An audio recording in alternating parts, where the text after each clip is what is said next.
Preparo Geral. Um panorama dos esportes que movimentam o Vale do Taquari. Preparo Geral.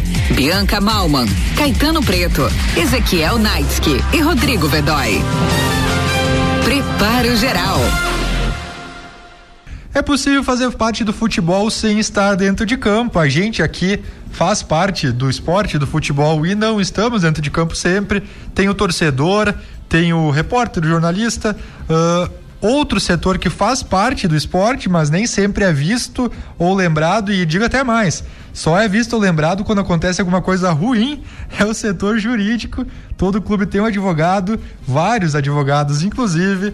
Um deles está aqui hoje, é o João Lucas Feldens Cato. Seja bem-vindo ao Preparo Geral, Cato. Como é que tu tá? Tudo certo? Boa noite, Caetano. Boa noite, Vedói. Boa noite, Sique. Boa noite aos ouvintes e aos telespectadores do Grupo A Hora. Eu fico feliz e contente com o convite e fico um pouco triste por não ter aparecido na lista do Zic, mas a gente conversa daqui um pouquinho pra frente. Mas agradeço o convite. Eu tenho certeza que o Cato faltou menos do que eu e o Vedói pra aparecer, né, Zic? Faltou bem menos. Ô Caetano, mas pode ser porque muitas vezes quando o Cato brilhou, o Zic não estava no jogo. O Zic faltou o jogo, então, também, né? Na verdade, a gente tem muito jogador bom no Vale do Taquari. O Zic, coitado, elencou 5. Como é que vai botar todo mundo? É que assim, vou te contar uma história, pouca gente sabe, mas o Cato foi um jogador que eu, lá atrás, 2011, fichei ele no Travesseirense para jogar o regional e ele se machucou. Ele não pôde jogar. E foi campeão. Foi campeão sem jogar. Daí dá pra ver os dois lados. O lado que se machucou, mas dá pra ver o lado que foi campeão. Zic já foi diretor executivo de futebol, é isso? Ele não foi, deve ser ainda. O Zic tá metido em muito esporte. Olha aí. Ô Cato, mas assim, terno, gravata e chuteira é o nome do teu novo projeto. Explica pra nós e pro ouvinte o que é esse teu projeto. Bom, antes de falar do projeto, eu acho que para ter todo um contexto geral, é legal falar da minha história dentro do futebol, tá? Porque antes de eu ser advogado, eu sempre fui um amante do esporte, antes mesmo de ser um atleta. Então, a minha história com futebol é muito, muito próxima, tanto é que o primeiro presente que eu tenho, está guardado na minha estante, faz parte da minha decoração, que é uma primeira chuteira, tá? Um par de chuteiras, está lá junto comigo, faz parte da minha decoração. E eu tenho uma lembrança guardada, tenho tatuado a primeira medalha que eu ganhei com 5 anos de idade. Olha só. Tá aqui, tá? E os invejosos falarão que ela não é de campeão, mas ela é de campeão, e eu digo mais, ela é de artilheiro, porque eu tenho o troféu também lá em casa. Tá certo que eu gastei todos os meus gols naquele ano de 98. Qual foi a competição? Campeonato Piá. Copa Piá. Tradicional competição aqui da cidade. Mas essa é a minha relação com futebol, então pode ver que ela é muito, muito precoce. Então, automaticamente, conforme a gente for crescendo, tá? Joguei, rodei o Brasil, rodei o estado nas categorias de base, até encerrar a minha breve carreira, tá? Eu sempre brinco que a minha breve carreira, ela foi encurtada pelo médico. Muitos dizem que foi por causa do meu joelho, só que eu também desconfio porque ele tenha me visto jogar. Eu tenho essa eterna dúvida e eu vou morrer com essa dúvida. Eu quero acreditar que seja por causa do meu joelho. Mas, então, tá? Sempre quis estar no meio do esporte, porque o esporte ele é viciante, tá? Ele move paixões e automaticamente não tinha como eu ser diferente. Então sempre procurei, desde que eu parei de jogar, decidi encerrar, eu procurei estar no meio do esporte, tá? E a forma que eu encontrei foi ingressar na faculdade de Direito, tá? Para ser com um objetivo claro de ser advogado no meio do esporte. Então eu sou feliz por poder agregar essas duas paixões, e daí surgiu esse meu novo projeto, esse meu projeto atual, que estava no papel há bastante tempo, porque como eu vivi os dois lados, eu fui atleta, eu trabalhei dentro de clube, trabalhei com empresários, eu sentia essa necessidade de informação, própria dos atletas. Então é um projeto que eu sempre quis desenvolver, e agora ele está um projeto no início, que é o meu canal no YouTube, tá? E é o Terno e Gravata e Chuteira, e o nome é bem sugestivo, né?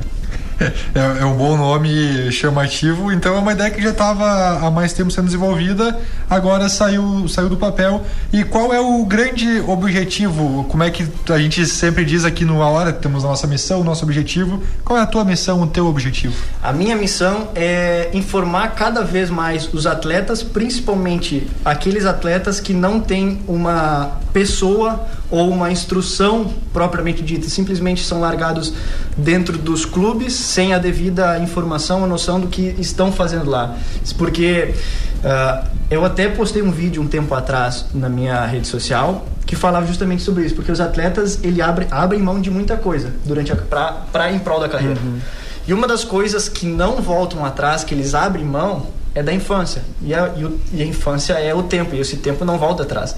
Então saem de casa muito cedo, deixam a família para trás para em busca desse sonho. Então essa lacuna ela nunca mais vai ser preenchida.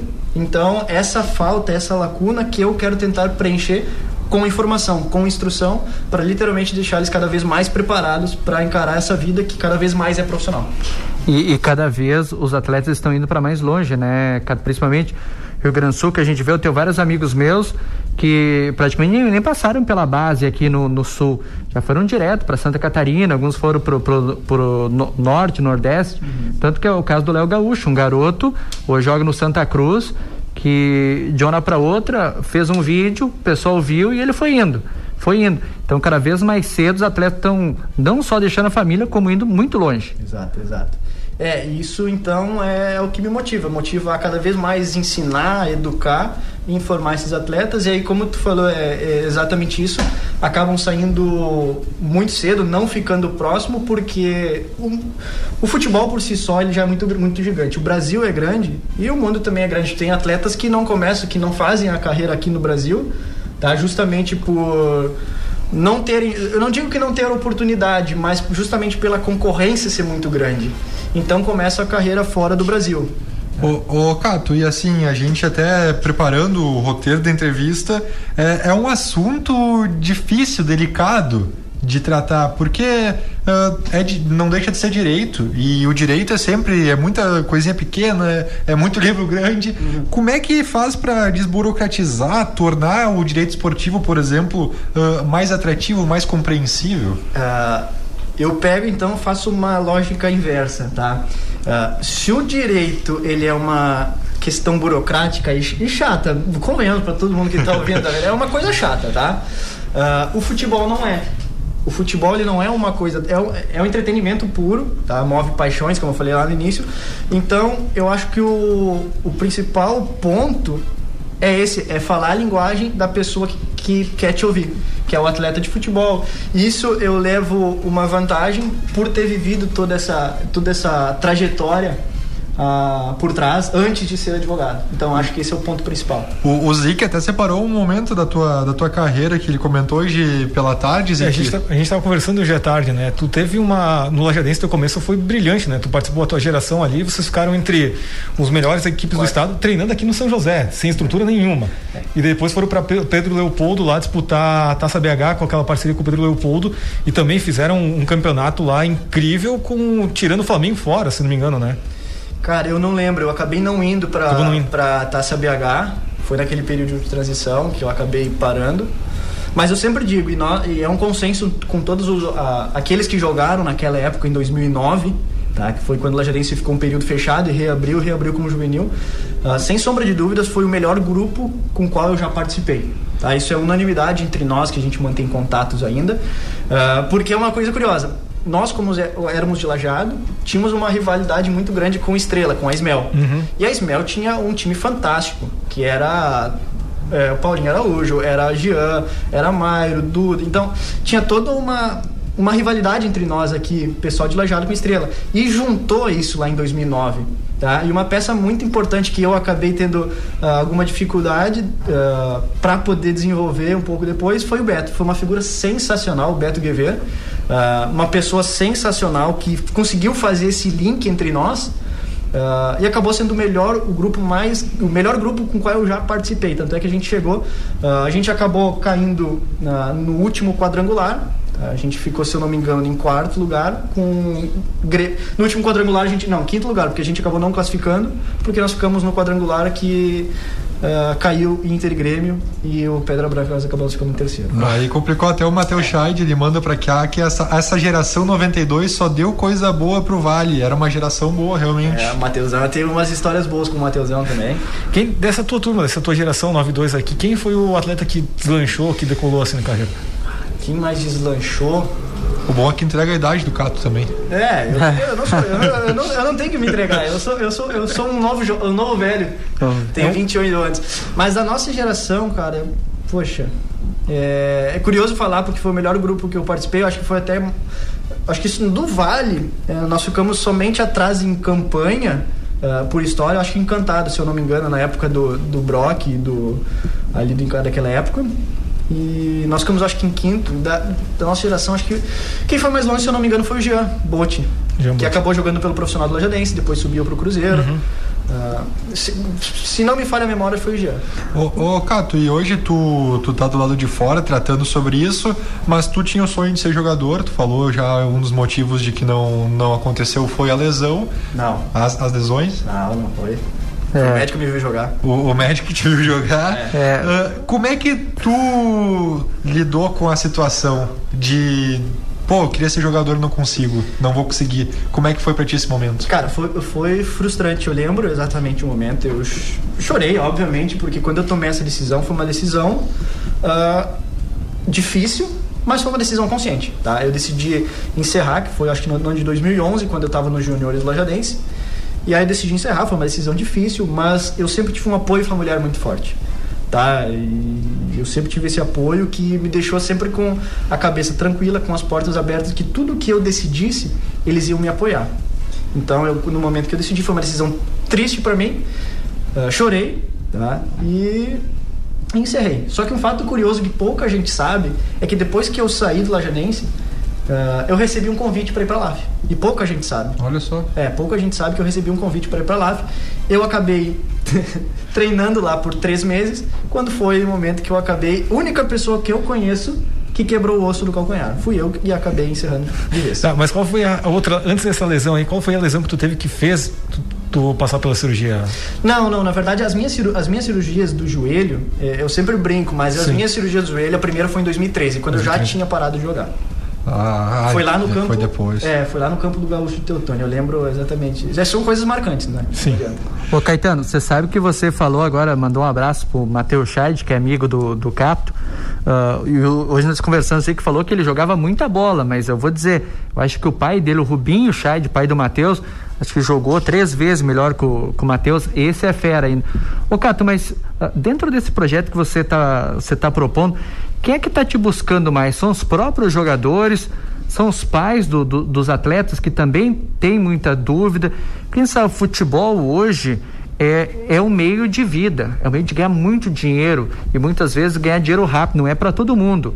Mas quando você acerta, é a mesma coisa que você ganhar na loteria. Sim, na verdade, o meu foco ele é tanto para os atletas quanto para os pais dos atletas, né? Porque no momento que eu quero instruir, educar e ensinar os atletas já formados, é uma situação, é uma abordagem um pouco mais complexa, porque eles já estão inseridos naquele meio.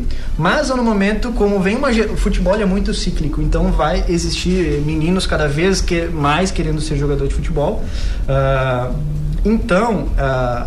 Educar esses meninos desde o início, deixar eles cada vez mais informados, com atletas melhores, literalmente atletas melhores, é um propósito diferente, é uma coisa que me agrada, eu vejo com bons olhos, tanto acho que porque minha mãe é professora, tá? Minha mãe é professora a vida inteira de crianças, então esse contato através da educação para pessoas que estão iniciando sua vida, tem um exemplo dela, tá? Então acho que esse é um foco bem interessante e cada vez mais importante que os pais acompanhem, tá? Mas eu sempre deixo claro para todos os que me procuram, que a gente conversa, é que esse acompanhamento não pode ser uma pressão, porque quanto mais pressionado e depositar tudo o sonho nas costas daquele menino, além da infância, ele pode ter muito mais comprometido o tempo que ele perdeu, pode ter toda essa responsabilidade de já ser um gestor de família sem ser um gestor de família.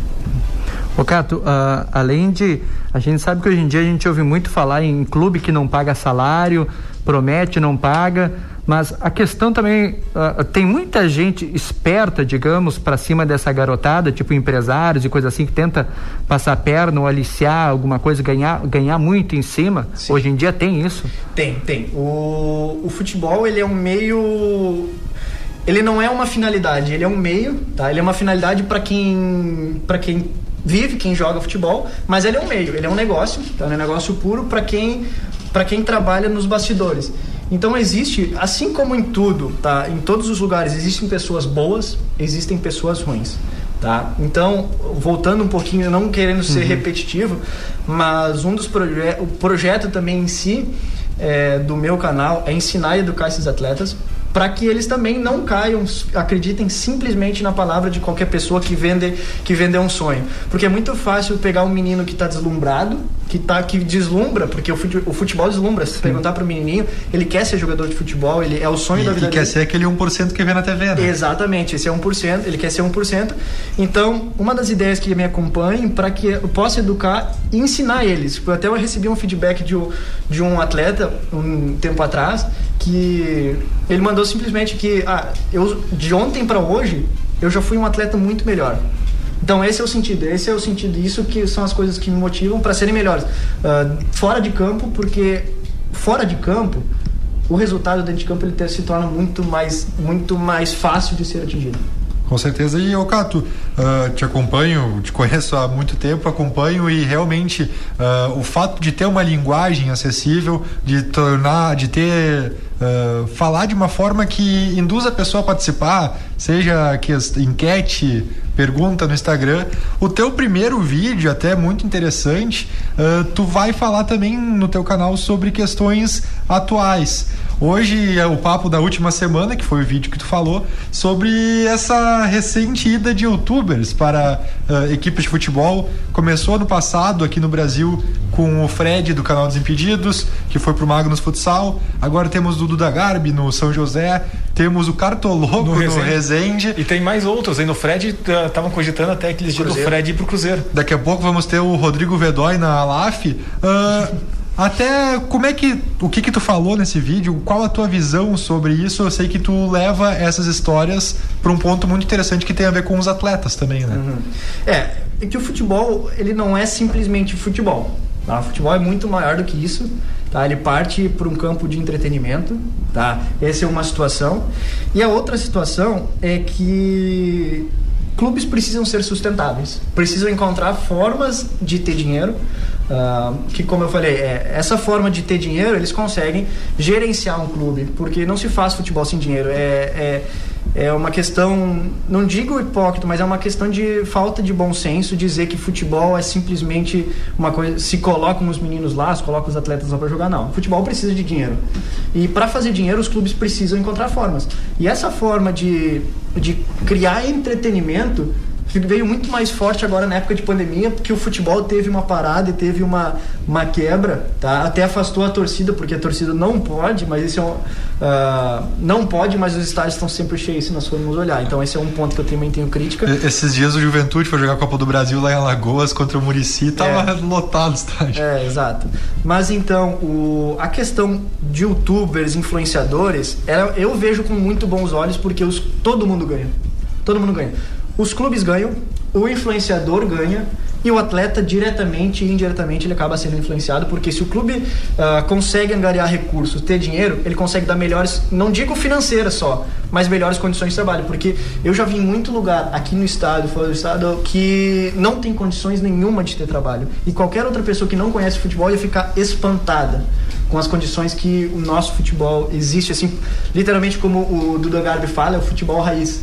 Mas o futebol raiz é um time de primeira divisão que ele tá, time da capital, mas o futebol raiz é um outro futebol que tá longe de passar na televisão. E a gente sempre fala isso quando vem atletas aqui, que principalmente até conversando sempre com o pessoal do Lajadense, e realmente o que a gente vê é 1% na televisão, é o cara que joga na Europa, é o cara que ganha milhares, milhões de reais, de dólares, que viaja o mundo, mas eu acho que não deve passar de 1% esse atleta. A maioria, a realidade, é um jogador que às vezes joga por amor, para não dizer por dor, um atleta que não sabe como é que vai ser o amanhã, um atleta que está na pandemia parado. Nosso Lajadense está desde março de 2020 sem jogar.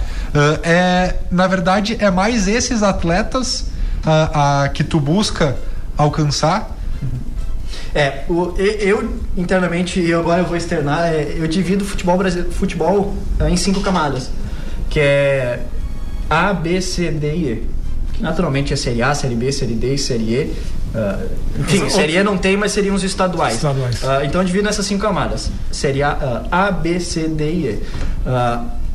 Série A e Série B são pessoas que são num patamar que tem uma instrução, são pessoas, não digo isso, são pessoas sérias que estão por trás deles, mas essas pessoas, essas 3 últimas camadas, são as pessoas que não têm rede de apoio por trás, que estão na casa, termina o campeonato, estão lá sentado com a família, vê todo mundo da família aqui com o telefone do lado, rezando para que o telefone toque. Então são essas condições da camada E, C, D e C, que são essas pessoas que não têm essa rede de apoio, que tem que buscar uma oportunidade por si só, que acabam, essas pessoas, a realidade delas, sabe qual é que é? São os próprios atletas que se ajudam. Atleta consegue uma oportunidade lá no norte do Brasil, acaba chegando lá e acaba indicando alguns outros atletas quais ele já participou. Então essa é a rede de apoio, é os próprios atletas.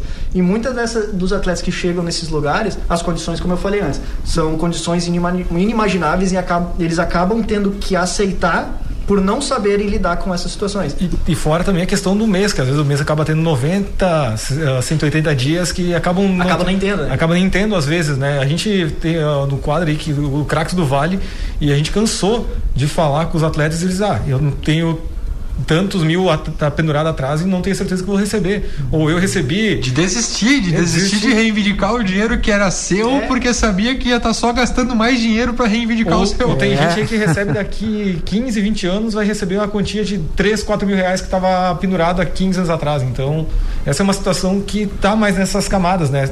Exato, essa é literalmente o futebol, é o futebol raiz, mas é exatamente como tu disse. E por que isso demora tanto? Como? E por que isso demora tanto? Planejamento dos clubes passa muito por isso, tá? Porque às vezes um clube tem um planejamento fixo e não tem uma reserva de planejamento. Vai colocar uma equipe para competição e é uma linha muito tênue, sabe? Que é a questão da paixão. Futebol é paixão, mas quem tá no futebol tem que ser razão. Que bom que tu tá falando isso. Eu tento falar isso sempre para os meus amigos, normalmente. E não dá. Tem que ir lá, o Inter tem que ir lá contratar o Messi. Pô, mas se o Inter contratar o Messi, talvez o Inter vai quebrar. Não, mas é o Messi que estaria vindo pro Inter. Não tem como nessa hora tu levar pra razão, pra emoção. Não tem como colocar Porto Alegre dentro de Lajeado. Não. Então não tem como fazer um futebol sem gestão, porque isso vai mudar quando o futebol deixar de ser visto apenas como futebol, os clubes deixarem os clubes de ser vistos como clubes de futebol e passarem a ser geridos como empresas. Então, e uma empresa sendo bem gerida nesse momento, tá? Porque é muita gestão. E aí volta que o Zico estava perguntando, respondendo o que o Zico falou, acontece por causa da gestão. E outro ponto também que tocou, essa questão dos atletas receberem lá atrás, ou acabam, o que o Caetano falou, não reivindicando.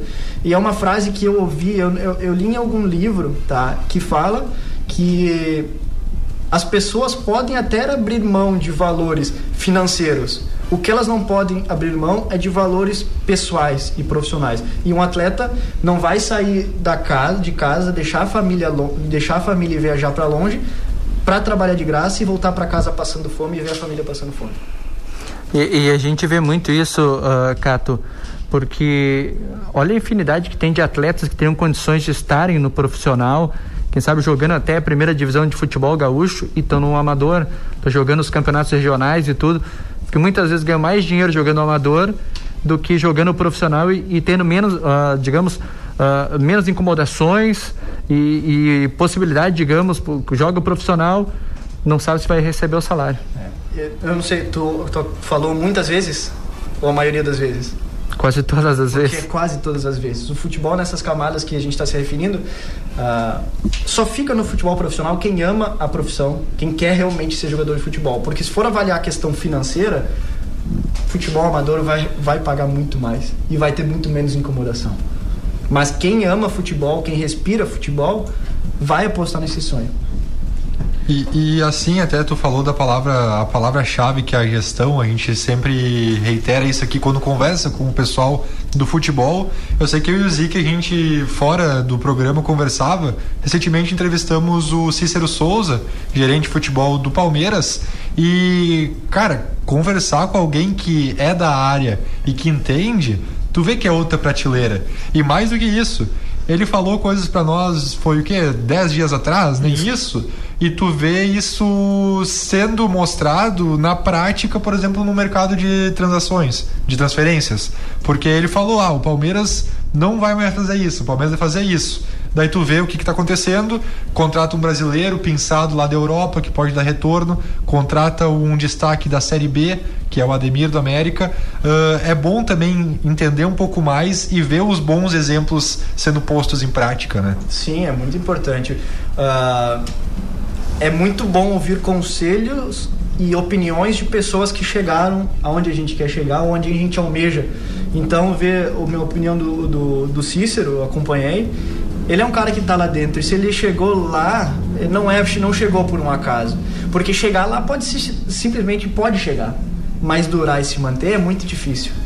Então, ouvir essas questões estratégicas de pessoas que estão inseridas nessa primeira camada, que é literalmente um futebol profissional, a gente fala de um futebol profissional, é muito importante, é muito esclarecedor, não só para nós que vivemos o futebol ou que gostamos de futebol, mas para as pessoas que estão do lado de fora, como eu falou antes, que não conhecem a realidade. Então, para elas ouvirem essas questões, é muito importante e esclarecedor. Já voltamos com o Cato, agora nós interrompemos nossa programação para o pronunciamento oficial do presidente da República, Jair Bolsonaro. Voltamos em 6 minutos.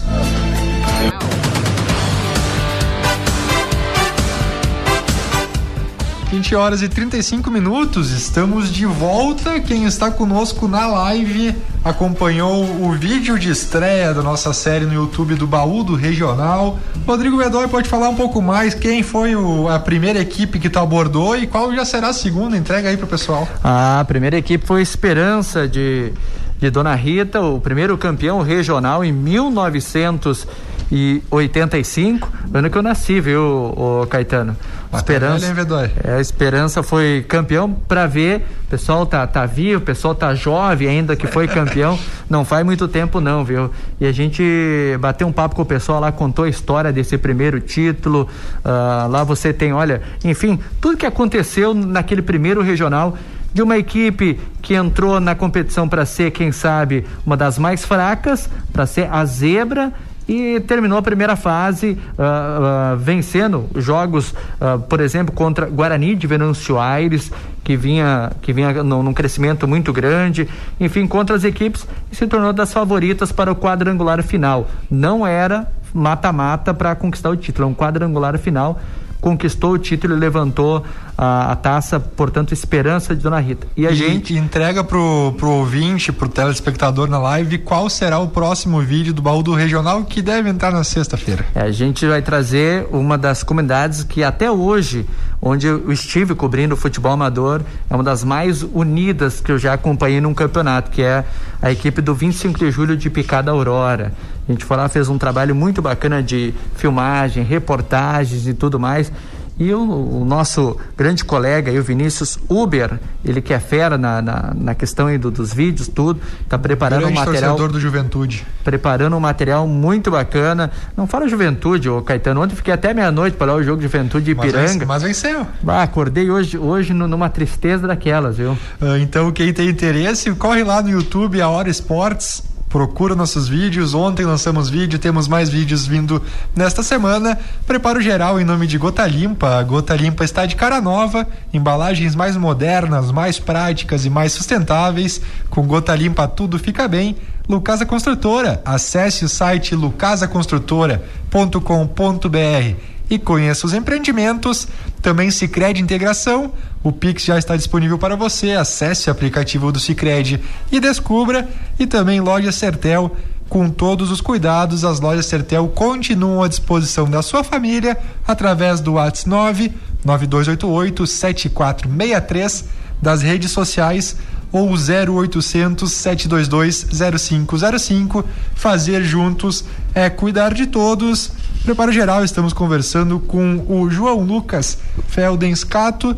Cato, tu consegue te lembrar o teu primeiro trabalho no direito vinculado ao esporte? Cara, eu lembro porque foi um empresário conhecido, que eu sou muito grato a ele, tá? Que me consultou, tá? Como sabia dessa minha intenção, me consultou para ver se eu tinha interesse de começar a ajudar a empresa dele, a empresa que ele estava montando. E obviamente, por já conhecer ele, obviamente eu aceitei. Então, a partir dali, que foram, na verdade, começam por trabalho, porque eu ainda estava na faculdade, então começavam por trabalhos de redação de contratos, tá? Então, meu primeiro contato com esse mundo prático mesmo foi no contrato de agenciamento de intermediação, na verdade. O termo correto hoje é intermediação, contratos de intermediação de carreira. E hoje, quais são as maiores procuras, quais são os maiores motivos que alguém te procura nessa área? Cara, geralmente são salários em atraso ou são rescisões não pagas, o que move é falta, como nós falamos no início, é a gestão, é falta de pagamento de salários, falta de pagamento de rescisão e coisas relacionadas nesse sentido, falta de cumprimento de obrigações. Ô Cato, eu imagino que seja muito difícil, seja diferente muitas vezes de você fazer essa intermediação direto com uma empresa, porque o que acontece o clube? Muitas vezes promete uma coisa, o presidente começa até a fazer um acerto com o jogador, quando vê troca a gestão, já se perde tudo isso. É diferente que fazer com uma empresa normal? É diferente, não é? É diferente esse tratamento, tá? Mas só que a gente tem que estar sempre atento a essas questões de transição de poder, de política, porque no momento que está convencionado, que está ajustado em contrato, tá? Isso aí é muito mais difícil de ser revertido. Se vai ser pago é uma outra história, mas a garantia de ter no contrato, ela é muito forte. É muito forte e praticamente, não praticamente, mas ela obriga a quem está se sucedendo a cumprir a obrigação. Essa questão do contrato ela é interessante porque um contrato de um atleta ele é dividido, né? Tem o salário dele, o CLT, tem as luvas, tem também o direito de imagem, o direito de arena, então são várias partes. Como faz num processo, uma ação? Agora eu movi uma ação judicial contra o clube e eu quero cobrar tudo deles. O que eu recebo? Só recebo aquilo que está em CLT ou as outras partes? Como é que funciona essa parte aí? Depende o que está faltando. A gente sempre tem que fazer uma análise, né?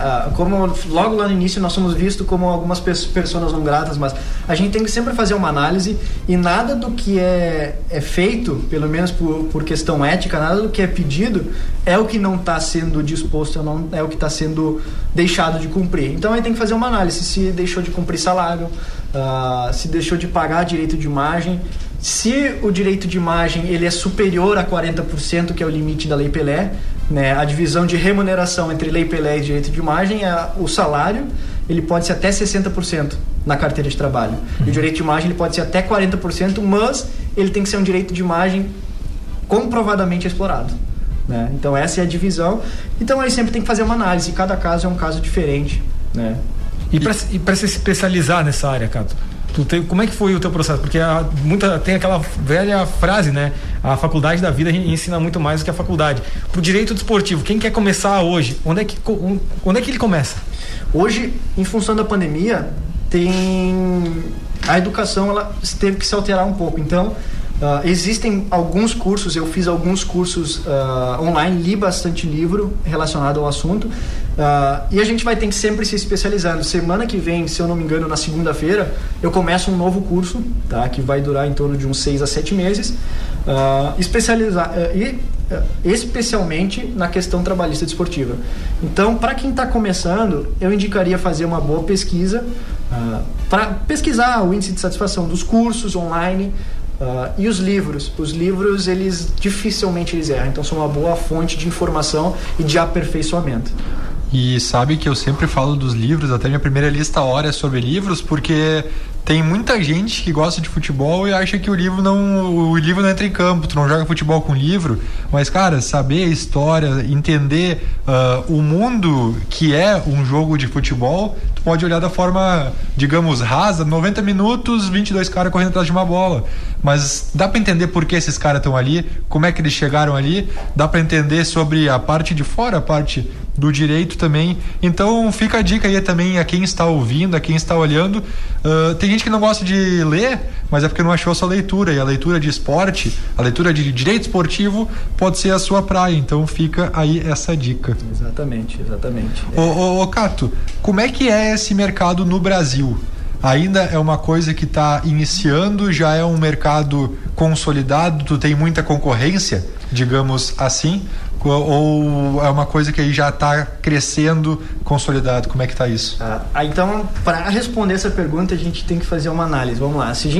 Como a minha paixão é o direito desportivo, é ajudar os atletas, se eu não me engano, aproximadamente existem 30 mil atletas, mas os dados eles estão desatualizados, podem estar um pouco fora, mas em torno, praticamente 30 mil atletas. Eu não conheço no Brasil advogados especializados e com o foco em atletas, eu não conheço mais de 20. Olha só. Então, e outra, mercado vai existir para todas as pessoas qualificadas, sempre vai existir mercado. E eu tenho as minhas referências dentro do direito desportivo, aquelas pessoas às quais eu me espelho e sempre busquei entender e conhecer a história deles, porque eu volto ao que nós falamos antes. É mais fácil, é melhor tu repetir aqueles que deram certo ou idolatrar aqueles que deram certo do que não repetir ou não fazer igual aqueles que deram certo. E a gente tem questões como, por exemplo, o futebol, quando a gente fala em regulamento, sempre tem aquele papo, regulamento favorece X ou Y, e digamos, clube a clube é difícil de falar, mas, regulamento favorece os grandes, regulamento favorece as equipes do Sudeste. Na legislação esportiva, no direito, um regulamento favorece o clube, favorece o atleta, não favorece ninguém? Eu imagino que seja o clube. Vamos lá.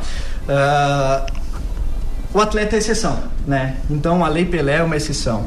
E toda lei que é feita para uma exceção, ela é uma lei injusta, né? Então nesse ponto eu destaco pegar um ponto específico, que é as questões de rescisão contratual, que são as cláusulas indenizatórias e cláusulas compensatórias esportivas, né? A cláusula indenizatória é a que a gente costuma conhecer de multa rescisória, tá? Ela tá lá na Lei Pelé, ela é uma cláusula de rescisão antecipada do contrato, porque o contrato do atleta ele é por tempo determinado, sempre vai ser de 3 meses a no máximo 5 anos. Então a cláusula indenizatória, ela está estipulada na Lei Pelé, ela é devida do atleta que quer rescindir o contrato, ele tem que indenizar o clube. Ela é limitada a 2.000 vezes, no máximo 2.000 vezes o salário do atleta, para transferências nacionais, e transferências internacionais ela não tem limite, ela pode ser de 0, como ela pode ser 5.000 vezes, enfim, não tem limitação. Essa é a cláusula indenizatória. A cláusula compensatória já é diferente. É a cláusula... da cláusula da indenizatória, uma questão importante é, como eu falei, a multa rescisória. Se algum clube quiser contratar o atleta antes de terminar, ele que vai pagar a cláusula indenizatória. A cláusula compensatória, ela é ao contrário, tá? Ela é ao contrário, para o clube dispensar o atleta, ele tem que pagar a cláusula compensatória. E ela tem o limite, a estipulação máxima dela é de 400 vezes o salário. Então nós já temos uma diferença muito grande nesse quesito. Então eu sempre falo que é uma que a escravidão do Brasil, ela não terminou em termos, porque o futebol ainda existe. Se um atleta, uma coisa é a gente falar das exceções, que são os atletas de primeira e de segunda divisão, que normalmente clubes maiores, os clubes têm mais poder aquisitivo, então eles são mais visados, mais expostos. Mas pensamos em um atleta das camadas inferiores de futebol, uma jovem promessa, por exemplo. Um clube faz um contrato de 1 ano para garantir esse atleta. E aí esse atleta, não vamos entrar se ele vai receber as questões de salários, enfim, não vamos entrar nesse mérito. Mas ele, digamos que ele tenha estipulado o salário, hoje o piso da categoria do atleta profissional, primeira divisão, é em torno de R$2.100. Então faz 2.100 vezes 2.000. Eu não vou fazer essa conta, me perdoe, tá? Mas, então ela é muito maior. Se algum clube quiser tirar esse atleta e o clube que ele está vinculado hoje bater o pé, ele falar, e só vou vender se pagar a multa rescisória, o atleta vai ficar lá preso no clube até terminar o contrato dele. Cato, hoje em dia a questão do direito do esporte, do futebol, ela começa muito cedo. Se muitas vezes o garoto menor de idade não pode assinar o tal do pré-contrato, mesmo assim envolve muito dinheiro, porque hoje tem o termo de solidariedade da FIFA, o clube formador que, dependendo do atleta, pode ganhar milhões. Essa questão aí do jogador, ele não ter idade para assinar um contrato, tem aquela questão do pré-contrato. Como é que está funcionando tudo isso? O pessoal já vem te buscar para tirar dúvida sobre isso? Não, especificamente sobre essa situação de pré-contrato não, porque a partir dos 16 anos só que o atleta pode assinar um contrato profissional. Tá? Então, a partir dos 16 anos ele pode assinar um contrato profissional, pode assinar um pré-contrato. O que também eu acho que é legal dizer, que, claro, fazer uma analogia, o carteira de trabalho de um trabalhador qualquer pode ser assinado a partir de 16 anos. Mas esse atleta com 16 anos, ele pode assinar um contrato profissional, mas uma curiosidade é que se ele tiver empresário, mesmo ele tendo contrato profissional, sendo menor de idade, ele não pode remunerar. Ele não pode pagar o empresário. Claro, o empresário vai ganhar dinheiro em outras formas. Sim. Mas essa é uma questão, vedação tanto do regulamento da FIFA quanto do Regulamento Nacional dos Intermediários do Brasil. E, Cato, o empresário, ele é uma figura, digamos, às vezes contestada, às vezes amada. Ele é uma figura necessária, ele é uma figura que traz mais coisas boas, ruins pro futebol, porque também volta e meia mudam-se as regras para se ter, lidar com um empresário, por exemplo. Qual é a tua avaliação sobre essa figura que todo mundo conhece, fala, mas às vezes não entende muito bem o que é a sua atribuição, né? O empresário, na verdade, que a gente chama, o nome correto dele pela FIFA, pela CBF, é intermediários. Então, toda vez que nós ouvimos falar os empresários de futebol, o termo correto são intermediários. E esses intermediários, eu digo que eles são importantes. Eles não são essenciais, eles são importantes porque cai no mesmo propósito que o meu, é ajudar os atletas. Existem intermediários bons, existem intermediários bons, profissionais, e existem os ruins também, tá? Então, a figura do intermediário é importante, sim, por conta de trabalhar no meio do futebol. Ele trabalha fazendo intermediação. Então, que às vezes também tem atletas, e a grande maioria, que não tem uma instrução, que não entende da legislação do esporte, por exemplo, aí que entra essa figura. Então não é raro eu receber nas minhas redes sociais algum contato de um menino que está procurando uma oportunidade. Eu não sou intermediário, eu não tenho, por mais que eu ajude e dou algum direcionamento, eu não posso pegar esse menino e fazer, porque não. Aí eu estaria sendo antiético com a profissão de intermediários. Então, eles são, como eu falei, eles são importantes porque meninos como esses, talvez eles tenham potencial, mas eles não têm o acesso, são muito humildes, porque nos interiores, vamos subir um pouco mais, não vamos ficar presos aqui no sul, lá no Nordeste, por exemplo, existem estados e regiões que não têm acesso à internet. Nós estamos vendo agora dificuldade na questão da pandemia. Então, por não ter nem acesso à internet, não tem nem como saber que existem essas pessoas, porque nós não podemos sair, nós estamos restritos, questão de deslocamento. Então, o intermediário, talvez ele tenha esse senso, esse olho clínico. E existe um intermediário que é profissional, que tem uma base de dados, rede de contatos, que sabe que existe um menino lá, que sabe que vai ter um jogo lá, vai mandar um olheiro. Então, essas sessões do intermediário, ele é importante, sim. E, Cato, sobre essa questão a gente percebe hoje em dia a importância de um psicólogo nos clubes. E a presença do advogado, ela é essencial dentro do clube ou tem aquela questão do advogado que vai trabalhar como terceirizado para o clube? O que é mais importante, estar lá dentro ou ser terceirizado e trabalhar com vários clubes? As duas questões. Eu acho que, claro, aí nós vamos falar um pouco de clube que tem um pouco mais de condições, né? É importante, sim, ter um corpo jurídico atuante, propriamente full time, tempo inteiro dentro do clube, e também é importante ter um corpo jurídico especializado em outras questões por fora. E um ponto importante, tá, é uma questão que foi vivida, não lembro quando foi, que aí eu fui visitar a Chapecoense, eu fiz amizade com o pessoal de lá, eu mantenho contato com o ex-advogado, hoje saiu da Chapecoense, que é o Andrei. E uma vez uma conversa lá, eu estava lá, e aí o marketing ia lançar uma campanha que estava na mesa do jurídico, e o jurídico vetou a campanha porque tinham questões que iam contrárias à lei e o clube poderia ser prejudicado. Então, eu penso, se não tem um corpo jurídico corpo jurídico dentro do clube, questões como essa poderiam ser passadas, percebidas, poderia ir ao ar e o clube poderia ser muito prejudicado. Então, eu acho importante ter essa mescla, tanto dentro quanto por fora. É aquilo, Zique, que falávamos hoje pelo meio-dia também. Tu falaste da Avats, que contratou uma nutricionista, psicólogos também, e quanto mais profissionais estiverem ali para fomentar o desenvolvimento do esporte, é aquela questão, não se joga futebol com um livro, o advogado entra em campo? Não. Mas um bom advogado prestando um bom serviço vai fazer lá na frente amplificar os resultados do clube. Cato, a gente teria tempo aqui para ficar conversando a noite inteira. Quando a gente fala sobre futebol com alguém que vive futebol, viveu dentro, vive fora, a gente poderia ficar aqui realmente muito tempo, mas a gente tem um programa de 2 horas, talvez a gente tenha um de 4 um dia, daí a gente consegue ter mais tempo. Ô Caetano, já que você pediu antes se eu já tinha dado skate, praticava o skate, agora pode pedir pra mim se eu já fiz direito. Achei que tu ia perguntar, pode pedir pra mim se eu já joguei futebol. Vai dizer que tu já fez direito ou já, 32 cadeiras, eu fazia direito, só que acabei me formando em rádio e TV e acabei largando o direito para trabalhar no que eu gostava, que era fazer rádio. Caetano, uma pergunta do ouvinte aqui, quem jogou mais? Cato pai ou Cato filho? Sempre o pai. Cato, muito obrigado por participar conosco. A gente sabe que tu já esteve aqui, vai voltar ainda. Muito bom sempre conversar contigo, por ver a tua paixão pelo futebol, paixão também pelo direito. E